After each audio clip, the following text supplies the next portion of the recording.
for all the wealth earned for the Boer Republic by British and foreign capital sunk in Johannesburg and the goldfields, Kruger did little or nothing to provide adequate policing or education facilities. Furthermore, that while Burger children were allotted educational subsidies at the rate of £9 per head, Uitlander children were subsidized at the rate of 2 shillings per head. 5. Johannesburg and the mines were heavily penalized by excessive railway rates, which increased the price of goods and the cost of living, and created an additional burden for the goldfields. And 6. That the Boer government had granted a liquor monopoly, so that liquor dealers were allowed to sell alcohol to native labourers and even to men about to go down the mine shafts, a concession that had caused serious accidents. The Uitlanders established a reform committee which met in constant session in the boardroom of the Consolidated Buildings, Johannesburg. There, amid an ever-rising haze of cigar smoke, the reformers hatched a plot. This was A. To win reforms at all costs for the Uitlanders. B. Failing this, to invite Dr. Jameson over the border with his Rhodesians to support an armed rising, and, in certain eventualities, C. To capture President Kruger and seize the town. To this end, large quantities of arms in packaging cases and in oil drums were brought into the goldfields. Ominous rumors reached the president. He sent out his spies on all sides. Right, chapter 15. Rhodes crosses the Limpopo. Let us go back a little. From the early 80s, Rhodes had been thinking constantly of the North. Indeed, his enthusiasm for imperial expansion beyond the Limpopo, the northern boundary of the Transvaal, coloured all his talk and even dominated that of his household at Kimberley. Rhodes and Dr. Jameson lived and dined together and were on intimate terms, as the following incident suggests. Rhodes had an elderly hostess receive his guests. One night, the conversation turned at dinner on the Zimbabwe Temple and the Acropolis, those great ruins in southern Rhodesia, which have excited worldwide speculation. Hall, Bent, Dart, and Frobenius, on the one side, have declared for a remote, even a Phoenician origin, while McIver, Canton Thompson, and others have favoured a medieval Bantu origin. From talk of the temple, Rhodes discussed animatedly the worship which prevailed there, the phallic worship which undoubtedly had been customary amongst the Zimbabwe priests. What is phallic worship, Mr. Rhodes? Asked the hostess at last in a break in the conversation. Rhodes instantly took out his watch, glanced at it, and said as he stood up, "I'm sorry, I've an appointment with Dr. Rutherford Harris. Jameson will explain." And he left the table. Dr. Jim used to say afterwards that of the many difficult tasks set to him on behalf by Rhodes, that was quite the most onerous. But the cry was, "To the north!" It dominated African politics in the late 80s. The European powers suddenly became empire conscious and began to scramble for the lands beyond the Limpopo. Portugal claimed them, Germany wanted them, Belgium sought them, and so did Rhodes. His schemes, as we have seen, envisaged a continuous line of British territory from the Cape to Egypt. The methods by which he thrust aside so many rivals and acquired so much of this territory were often Napoleonic, which means they were often unscrupulous. His envoys, Jamison, Rudd, Rockford, Maguire, and F.R. Thompson, agreed to take over from Lobengula, the king of Matabele land in western Rhodesia, and to control all the minerals and metals in Matabele land in return for £100 a month, 1,000 Martini Henry rifles, and 1 million rounds of ammunition. These concessions, actually the result of Jamison's uncanny influence over the Matabele king, led eventually to the grant of a charter to the British South African Company, which then set out on its career with a share capital of £1 million. The regions over which the charter proclaimed jurisdiction were vaguely described as lying immediately north of British Bechuanaland, north and west of the South African Republic, Transvaal, and west of the Portuguese dominions on the east coast. The charter reinforced Lobengula's original concessions and accorded the chartered company, as it came to be known, what were virtually sovereign rights. Rhodes quickly saw, however, that there was one grave drawback to the successful working of his new territories. They had no port. So that it was certainly a coincidence that entering a railway compartment in the Cape one day in 1889, he found himself opposite Major Vinnie Erskine. Erskine? I don't know how to say that. Erskine. A traveller who had explored the golden regions of the mythical Monomotapa in northern Rhodesia and had a considerable knowledge of Mozambique, which intervenes between Rhodesia and the sea. He told Rhodes that he was about to conclude an agreement with King Carlos and the Portuguese Cortes to acquire extensive concessions in Mozambique from Delagoa Bay northwards, concessions which included everything except, perhaps, the sovereign title to the territory. Rhodes, who had not then got his charter through, and who continued to be troubled by the thought that even if he got it, there would be no port for the territory, instantly saw his chance. Here, he felt, would be his port, Beira, north of Lorenzo Marques. "Come in with me, Erskine," he said, "and make a single job of it. My new territories and Mozambique." "My dear fellow," replied Erskine, "I can't. It's too big a thing." And thus was Rhodes turned down. Erskine, agitated with thoughts of vast fortune, continued to rush backwards and forwards to Portugal.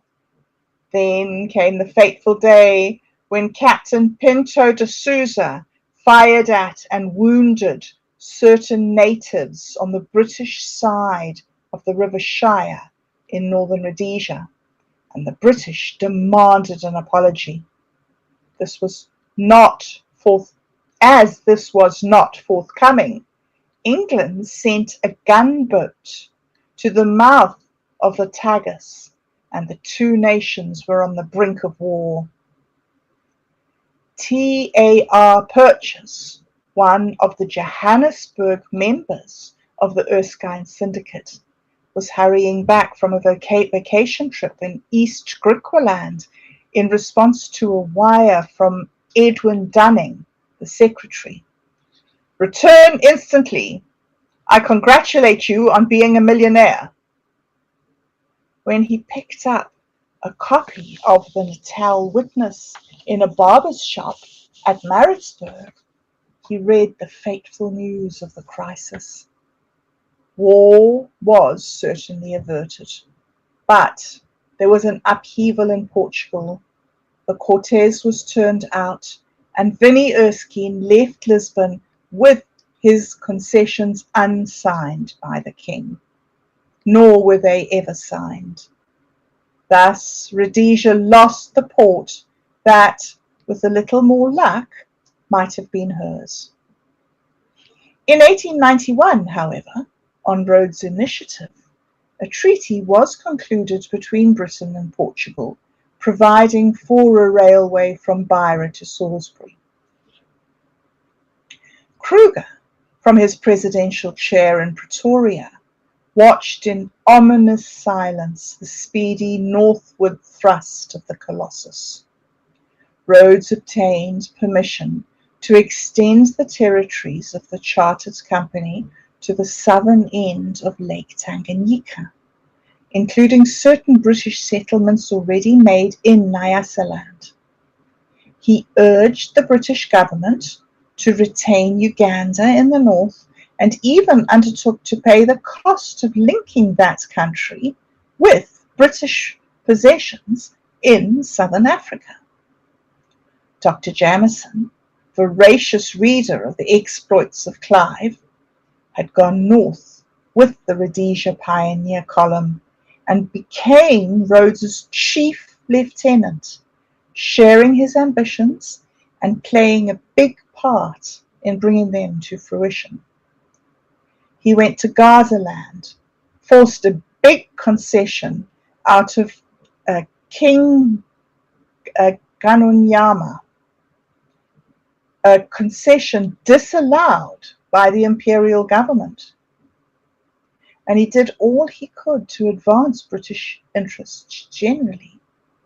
He even opposed a Boer trek, known as the Bunyanland Trek, in which two parties of Transvaal Boers under Colonel Ferreira went to the banks of the Limpopo with the intention of settling in Rhodesia. Sir Henry Locke, the High Commissioner at Cape Town, protested strongly to President Kruger against this trek, informing him that any attempt to invade the Chartered Company's territories would be regarded as an act of hostility to the British Crown.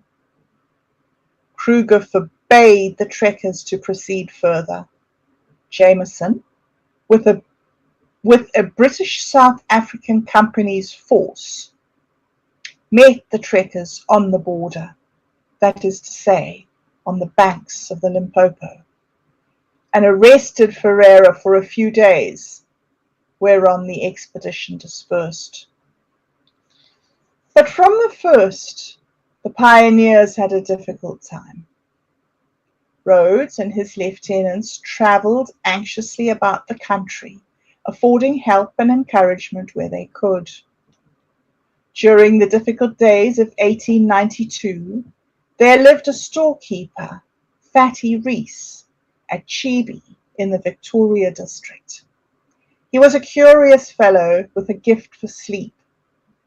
Indeed, he could sleep to order at any hour of the day or night. Behind the counter of his Wattle and Daub store, he had placed a stretcher on which he would sleep between the visits of customers.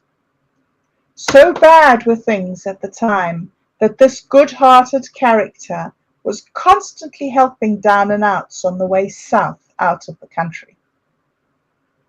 trade was fast disappearing. One day he awoke to find two big, rough-looking men in his store. They were looking into the roof. On the rafters hung sundry wide Mexican straw hats of great protection against the remorseless Rhodesian sun. One of the two grimy men said, "How much for those, boy?" "Well," said the storekeeper, yawning, "I usually charge 12 and 6 each, but I suppose you guys are down and out, so you can have them for 10 bob apiece." "Right," said the one, "10 bob it is." As they were trying them on, the stout storekeeper said, "What are you leaving the country for? You're making a mistake. Cecil John will pull it right." The desperadoes looked gloomily incredulous, and as one of them seemed to be constantly sizing up the stock, it was to the storekeeper's great relief that they at last went out. He made sure of them to the door, where he saw a fine conveyance, a number of mules, and Tony, the coloured cook, who went everywhere with Rhodes. The storekeeper was stricken with dismay, for he now saw that the two visitors were Cecil John Rhodes and Sir Charles Metcalfe. They drove off, wearing their new hats. 6 to 8 months afterwards, Captain Jack Brabant, the native commissioner at Fort Victoria, received a scrawl from Rhodes instructing him to use his influence to see that Rees, the stout storekeeper of Chibi, got the native trade. In this way was Rhodes loyal to his friends. His heart warmed to an honest tribute, but he despised the time service. Pioneering and hardship are, of course, synonymous.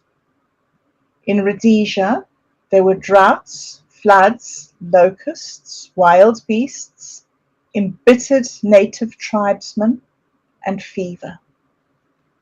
A man might strike it lucky, or might not. But in face of pressing difficulty, there was always the temptation to drink. Among the pioneers were two brothers, ex-bank official and civil servant respectively, who threw up their jobs down south and went prospecting. Their history shed some light on life in Rhodesia at that time. They settled on a hilltop at a place south of Bulawayo. The Rhodesian sun is hot. Neither waited for it to go down. They drank every day and every night, so that eventually one of them died. His brother merely ordered another case of whiskey and issued invitations. Two turned up, to find that their host was hammering a coffin together from the wood of his countless whiskey cases. Into this the body of Big Bill was placed at last and nailed down. The mourners fortified themselves well. When about to carry the coffin down the hill to the proposed place of burial, the surviving brother suddenly remembered that he had forgotten to dig a grave. And all sat down to consider the matter. An argument ensued. One of the party was of the opinion that the dead man was not the paragon his brother declared him to be. "Let Big Bill bury himself," he cried, and went back to the hut, leaving the coffin where it was. Next morning they were all sober. Waking early, they went outside to complete the burial. They stood dumbfounded. The coffin had gone. In its place were some scattered human bones and splintered fragments of wood. Hyenas had devoured the corpse in the night. Horrified, the younger brother set to work to bury the gruesome relics. He smashed the bottles of whiskey left in his hut, forswore drink from that moment, and for the rest of his days kept his word. The lessons of life were learned in a hard school back then, but they were learned, for there was sterling stuff in many of the pioneers, men who fought difficulties undreamt of in the sheltered ways of the cities. Through battle, murder, and sudden death, the sternest sort stood by the new territories. All honour to them. They made the Rhodesias. In those rough and ready days, Jamison, stimulated by the Homeric thinking of Rhodes, continued to grow in spirit. He officiated brilliantly as magistrate, medico, diplomat, and soldier. In July 1893, the restless regiments of Lobengula set out to attack the Mashonas, and in doing so, chased their victims into the streets of Victoria, a new township of Mashonaland. A violation of order that had to be punished. The story is well known that when Jamison told Rhodes that he was minded to march against the formidable Matabele, Rhodes wired back, "Read Luke 14:31. Jamison called for a Bible and read, "What king going to make war against another king sitteth not down first, and consulteth whether he be able with 10,000 to meet him that cometh against him with 20,000. All right, wired back Jamison, I've read Luke 14. He marched then with 1,600 men against 4,000 to 5,000 Matabele, and he defeated them. Subsequently, he smashed a larger Matabele army of 7,000 and burned the kraals of the king at Bulawayo. Lobengula, full of gout, weary and overborne, fled towards the Zambezi and died in 1894. The last years of Lobengula were black with tragedy. It was Greek in its unrivaled persistence, It was Greek in its unrelieved persistence. The kraals of his great place had been besieged by obsequious concession seekers, including the representatives of the German financier Lippert, who plied the old savage with drink. This had led the Matabele Indunas to resent a situation which they well knew meant the ultimate loss of their country. At loggerheads with his own councillors, Lobengula was finally driven into exile and death by Jamison, whom he admired above all men. And when he endeavoured to stay the fighting by sending envoys to the Forbes patrol with £1,000 in gold dust, 2 troopers stole the money and said nothing about it. Incidentally, when the matter was discovered, these men were very properly sentenced to imprisonment for 14 years. What, however, also grieved the old monarch intensely was the sudden disappearance of his great lion's claw necklace, a gift from Queen Victoria. This necklace came at last into the possession of one of Rhodes's faithful followers, Colonel Collenbrander, who met his death by drowning in the Vaal River when directing the making of the film Symbol of Sacrifice. His horse trod in a hole in the river and fell, and Collenbrander, who was wearing enormous top boots, which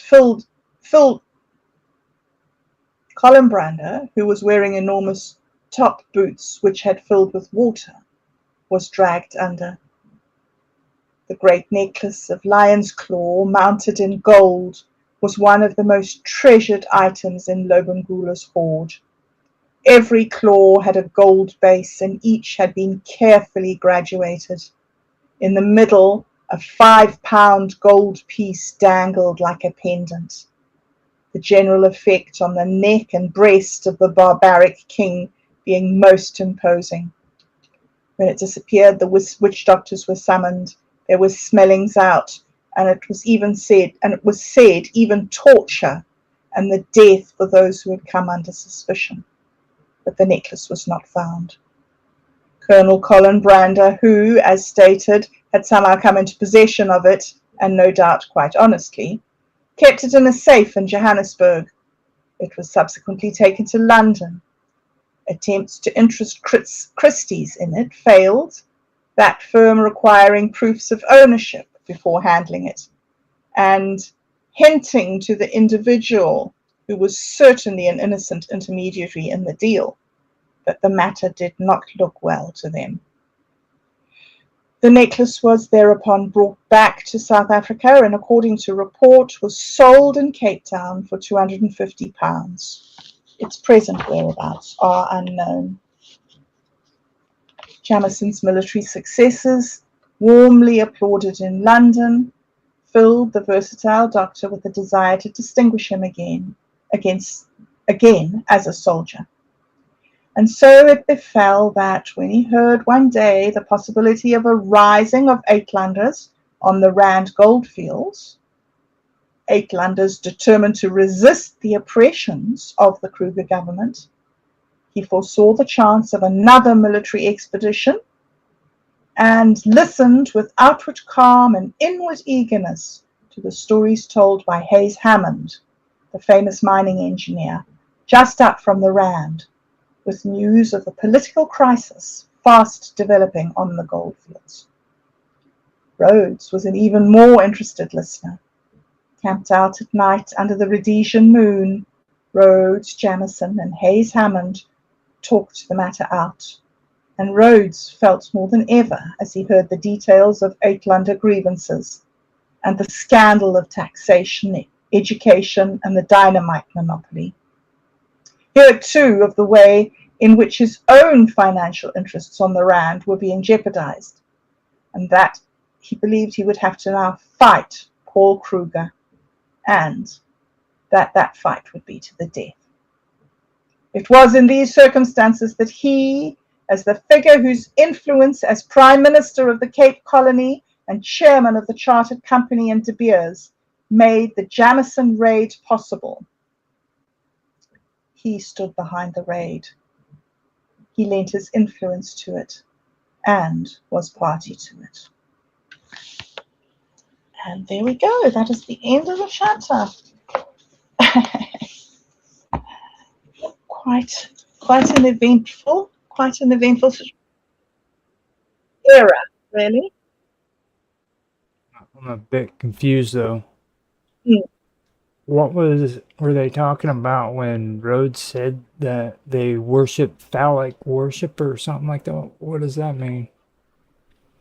Well, phallic worship means worshipping the penis. Oh my God. I can't believe I asked that. No, I can't believe that you don't know that. I'm sure that you do know that, and you only asked me that so that I could say that. Well, The Rhodes, phallus, right? Rhodes was an interesting guy, man. Like he was too ashamed to even say it in the presence of a woman. You know? I know. Well, it was back in the olden days. This was Yeah. the 1800s. He doesn't say that, but it was just ridiculous to me that they were talking about it in front of her, and then they couldn't talk about it when she actually. But you do know what the Zimbabwe ruins look like. They've got that great big sort of tower up in the middle of them, and then little walls around. Yeah, that great big tower is apparently meant to represent. Ding dong. It's interesting. But nobody knows for sure. I don't know if I believe it myself.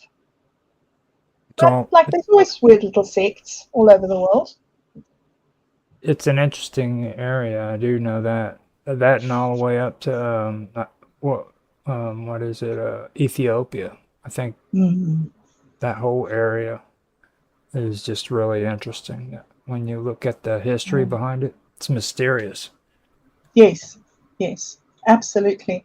And hundreds of different tribes. hundreds of different tribes. I think South Africa has got 17, is it 17? Official languages. Yeah, it's yeah, Amazing.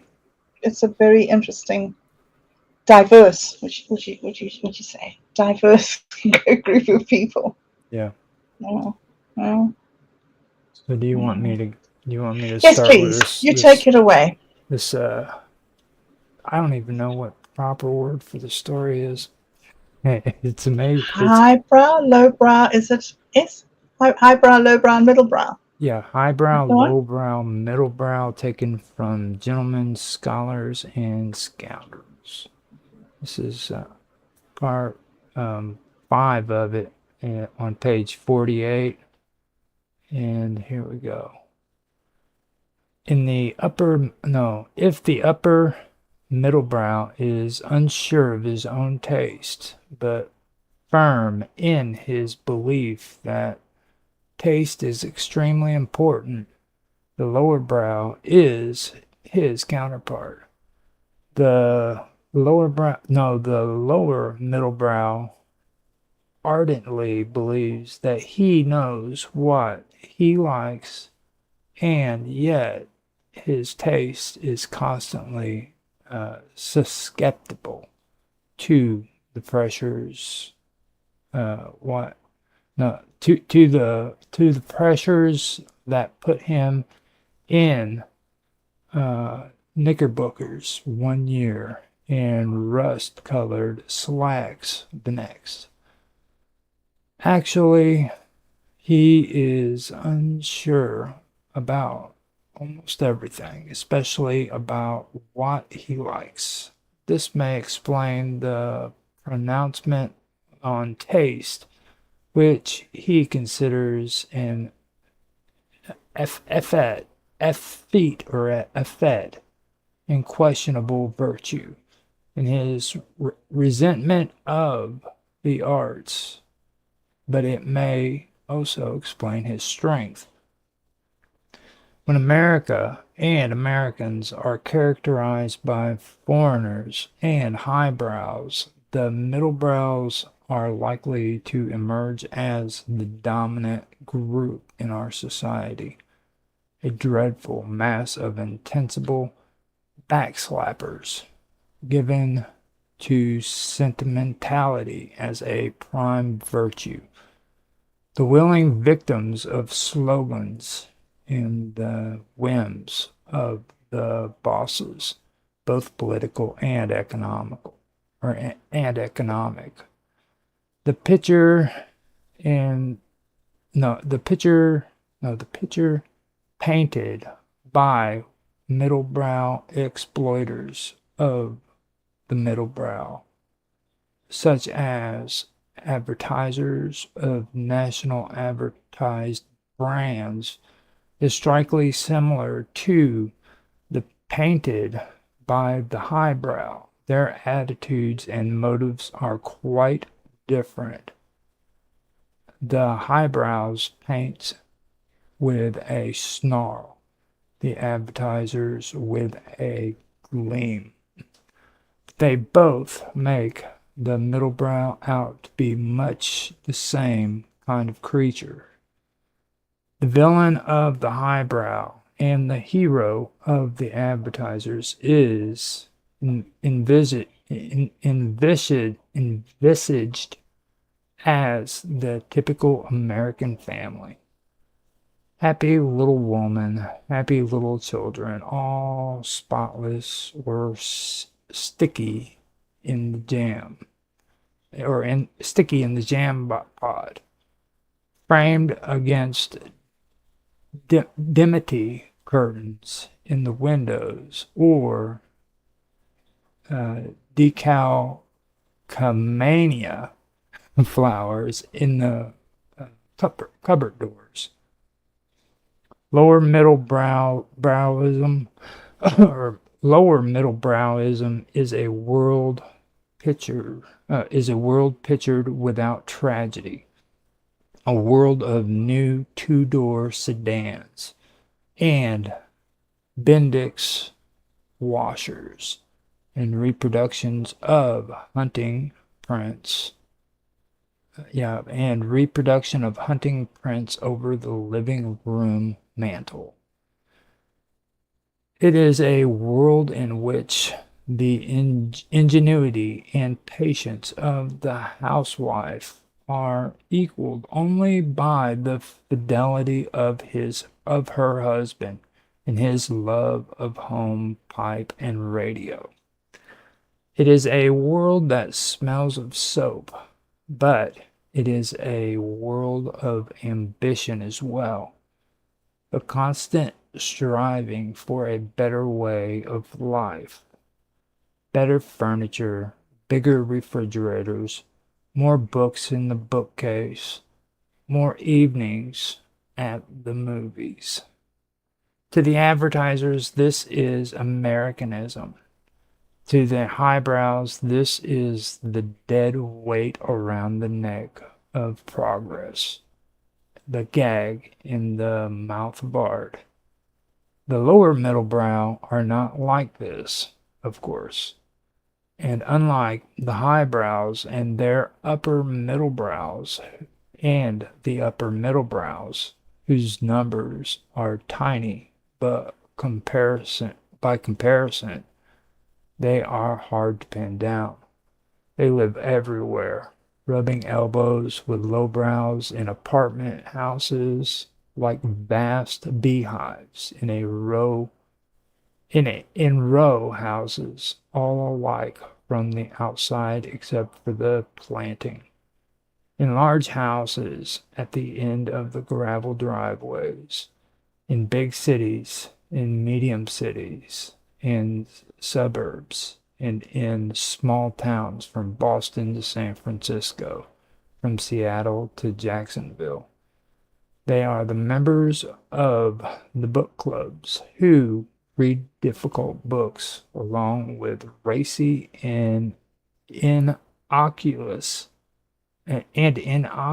ones that are sent along by Messrs. Fetterman, Canby, Beecroft, except et al.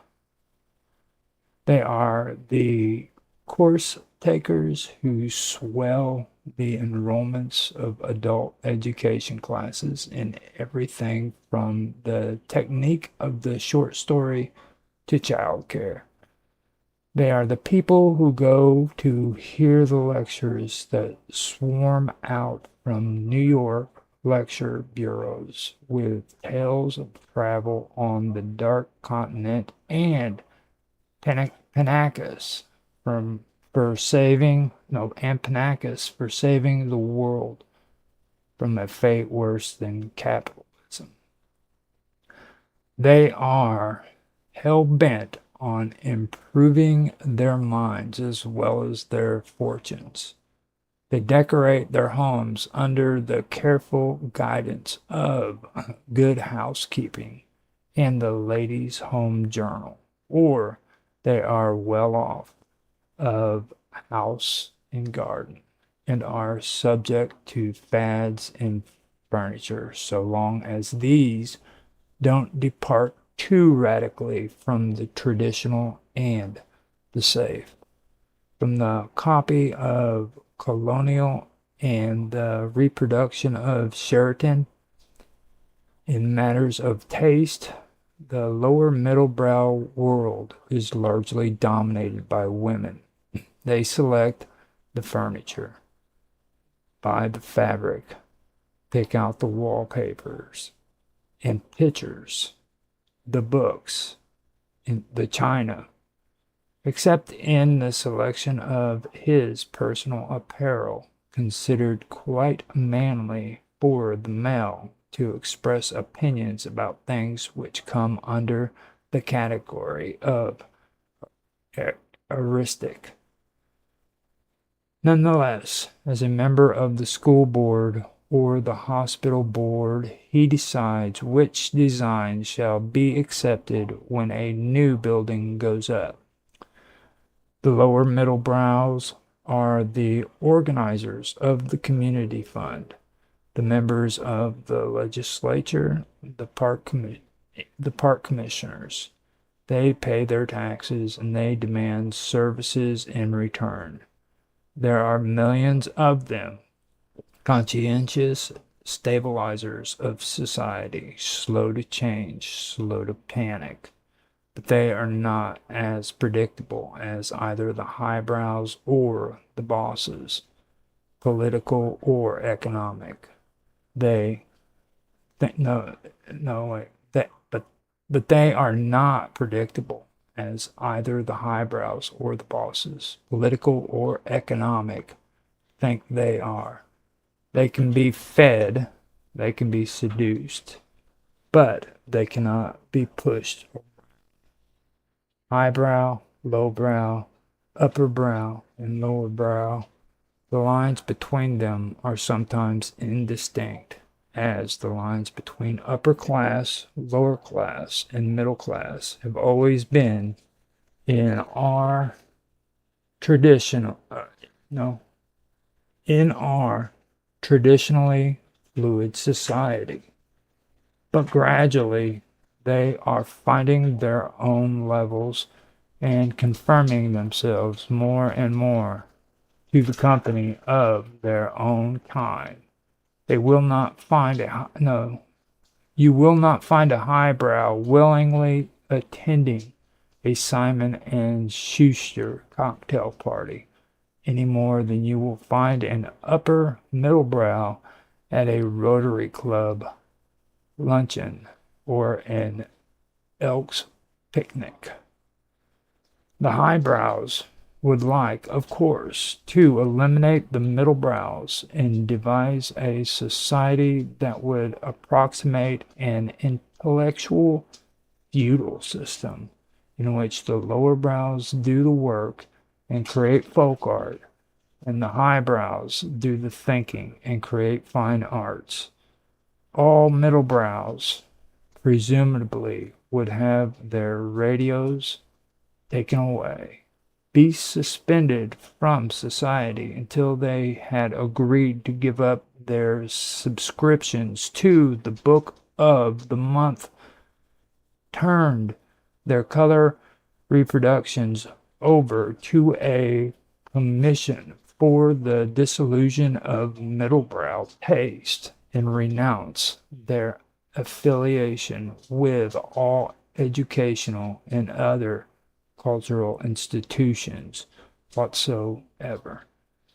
They would be taxed for the support of all writers, artists, musicians, critics, and critics of criticism, whose production could be certified serious, said writers, artists, musicians, and critics to be selected by representatives of qualified magazines with circulations of not more than 5,000 copies.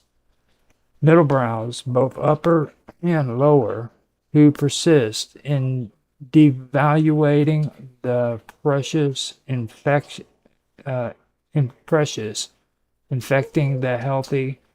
Hold on a minute, I got a crazy dog behind me. Oh dear, he sounds upset.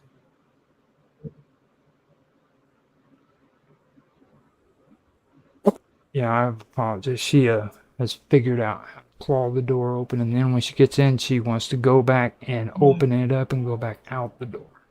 So. That's a funny game. In and out the door, cats play it too. Okay, so let me start this. Okay.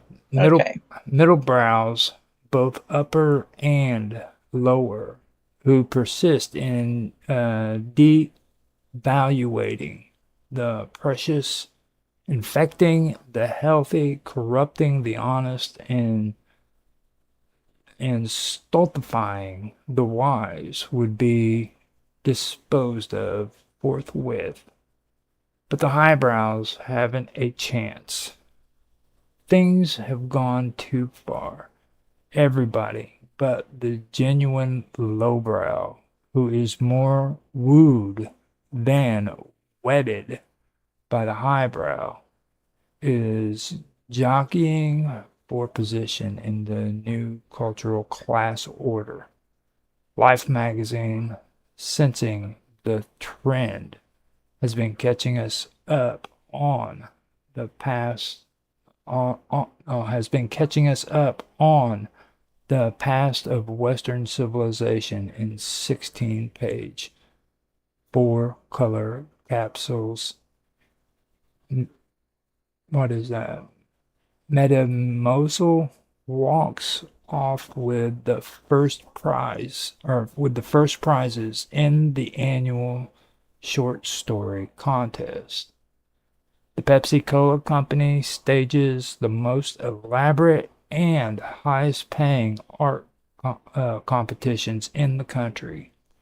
Even Partisan Review, backed by a new angel, runs full-page ads in the New York Times.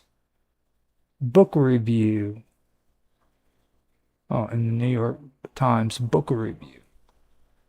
The Book of the Month Club ships out a couple of 100,000 copies of Toynbee's A Study of the History of Dividends.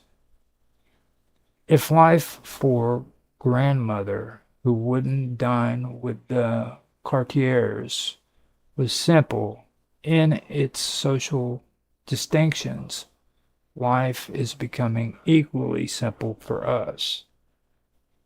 The rungs of the ladder may be different. It may even be a different ladder, but it's outward and upward just the same.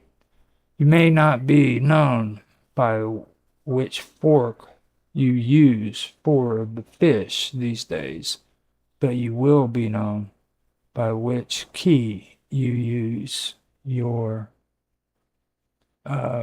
Finnegan's wake. by which you. I gotta read that again. You may not be known by which fork you use for the fish these days, but you will be known by which key you use for your Finnegan's wake. And that's it. The next one is whiskey is for patriots. Oh, I thought you were going to say for horses. For patriots? Oh, how interesting. Who's that by now? That's by Bernardo Devoto, April Oh, 1951. Okay. Well, wow.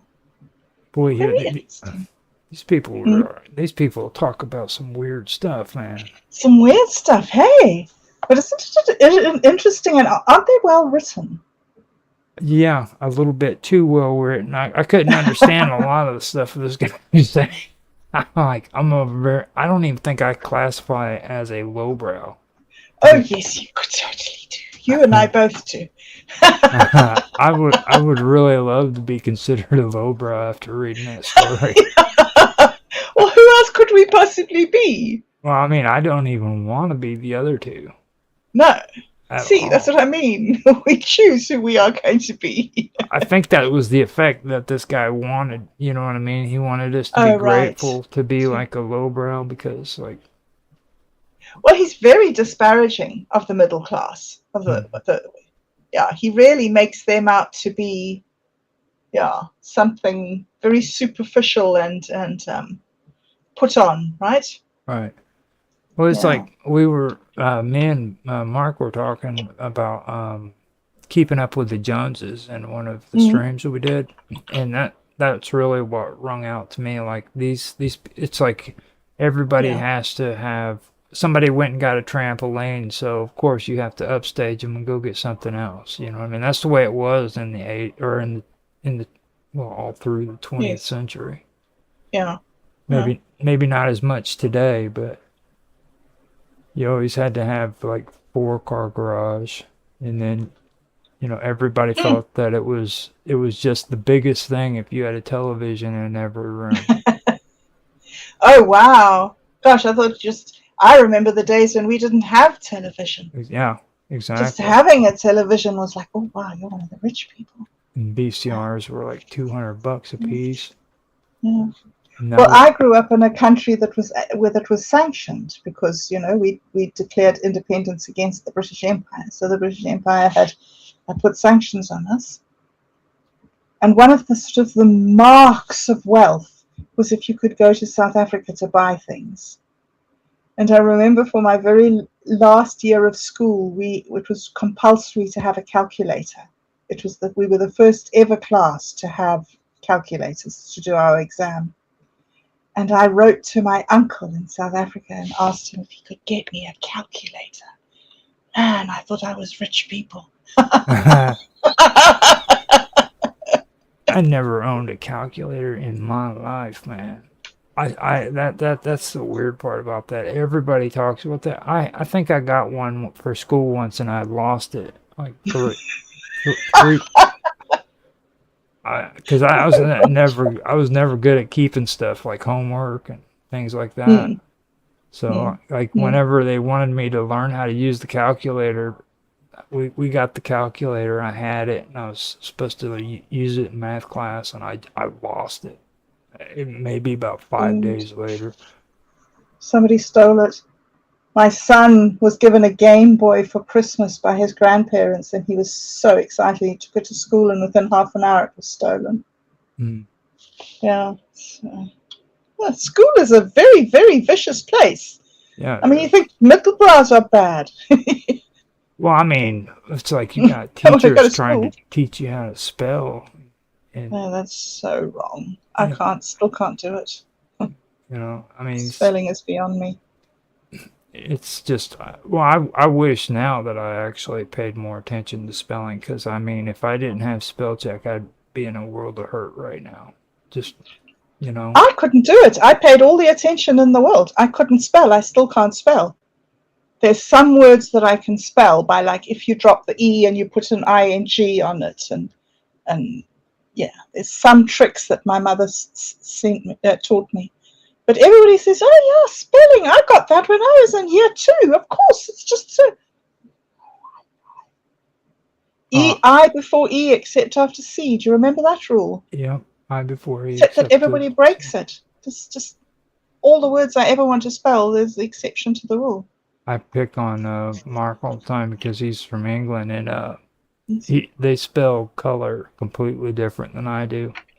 So I ask him to spell color, and every time he spells it the way they're supposed to in England, I tell him he misspelled it. He gets so frustrated because they put the U in there instead of just, because here in the United States we just COLOR, and they do COLOUR, and I always pick on them about it. That colloquialism. Also, you replace all the S's with Z's or something, I think. Like realize. Oh yeah, realize, socialize. Things of that nature. So confusing. The really weird part about our writing is the question marks. When you put the parentheses around like a word, like quotation or something or something that you're saying. Quotation marks. Yeah. Now, when you end that, like here in the United States, we usually put a period and then the quotation mark after the freaking period. Right. But the question mark, I think, has to be done special or different in England than what it is here. Like it has to go outside the quotation marks, I believe. It depends on where you put the period and the question mark.